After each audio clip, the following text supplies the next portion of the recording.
Everyone thinks the Silk Road was built for silk. It's in the name, right? You imagine caravans of merchants peacefully trading luxury fabrics across the desert.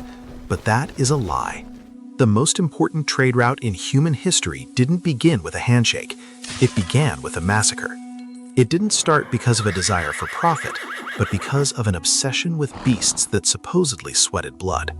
The Emperor of China was so consumed by the legend of these heavenly horses that he sacrificed over 100,000 men and nearly bankrupted his empire to get them. This wasn't a trade deal. This was the bloodiest robbery in ancient history. And the reason he did it? Imagine waking up in the year 104 before Christ. The Han Dynasty is an economic superpower, but it has a fatal weakness.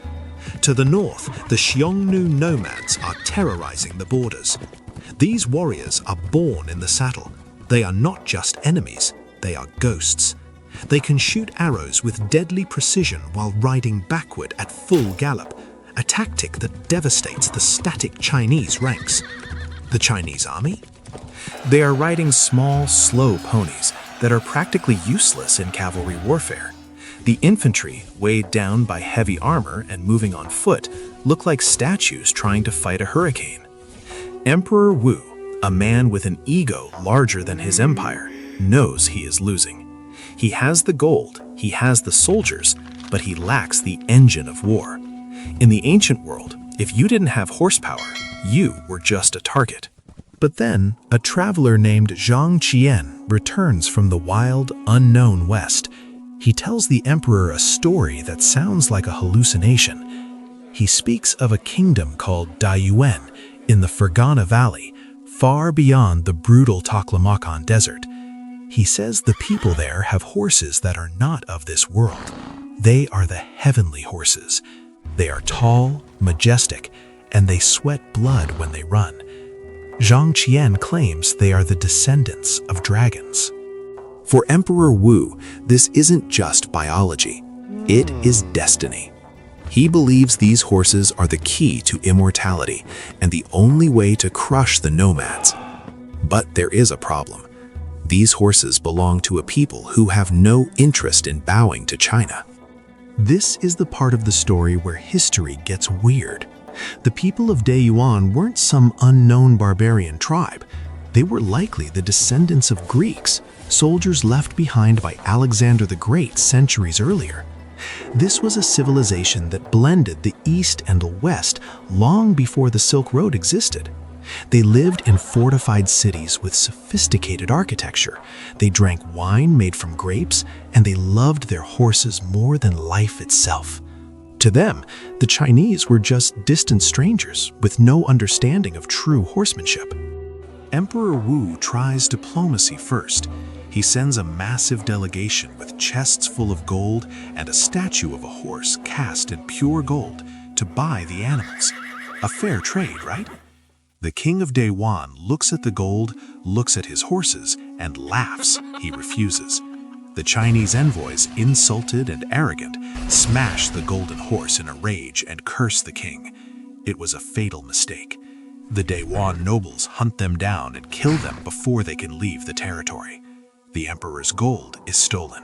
His envoys are dead.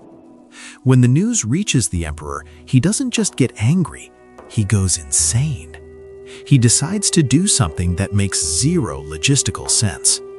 He declares total war on a kingdom that is thousands of kilometers away, separated by one of the deadliest deserts on Earth.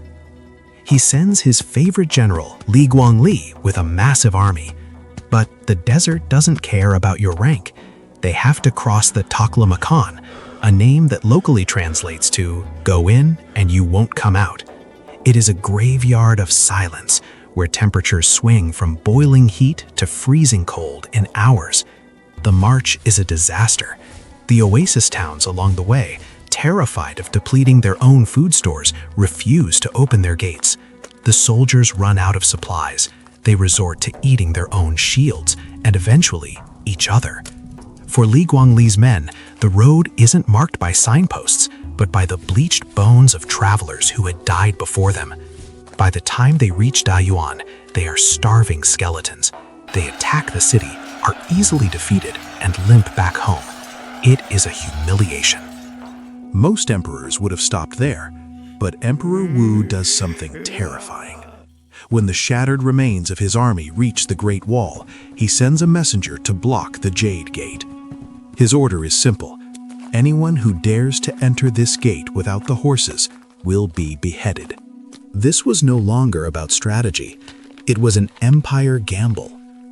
For the second campaign, the emperor empties the treasury. He assembles 60,000 combat soldiers, 100,000 oxen, 30,000 fresh horses, and thousands of engineers. It is a moving city designed to destroy everything in its path. This time, the march is different. They don't ask for food, they take it. They crush the small kingdoms along the route, forcing them to provide supplies. When they finally reach the Greek cities of Dayuan, they unleash ancient engineering warfare. The city of Alexandria Escate is heavily fortified, but the Chinese engineers realize the walls are too thick to breach easily. Instead of throwing men at the walls, they attack the city's lifeline. They spend weeks digging massive canals to divert the river that flows through the city. The siege is brutal. Inside the city, the wells run dry. The nobles panic. They realize the Chinese will not leave until they get what they came for, or until everyone inside is dead. To save their own lives, the nobles turn on their own king. They cut off his head and send it to the Chinese general with a message. Here is the head of the man who offended you. Take the horses and leave. The Chinese enter the city and select the finest stallions. They secure about 3,000 of the legendary creatures. But the return journey is just as deadly as the arrival. By the time General Li Guangli walks back through the Jade Gate, only a fraction of the horses have survived. Thousands of men died. Years of revenue were wasted, all for a stable of horses. But here is the detail that changes everything. We now know why those horses sweated blood. It wasn't magic. It was a parasite, a tiny nematode that caused bleeding in the skin layers during intense exercise. The emperor had conquered the West for a biological quirk. However, the consequences were very real. These horses transformed the Chinese military. Bred with local stock, they created a new generation of cavalry that finally shattered the Xiongnu Confederation. But the biggest impact wasn't military, it was geographic. To move those massive armies across the desert, the Chinese had to build a chain of fortified outposts. They dug wells, they mapped the trails, they built the infrastructure of travel. When the soldiers marched home, the road remained. Suddenly, the path to the west was open.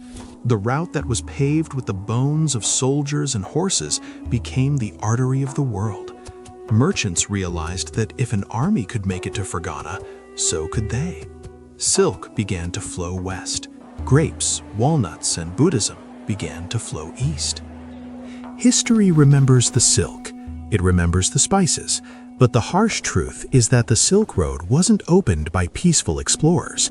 It was kicked open by the hooves of war horses and the ego of an emperor who wouldn't take no for an answer.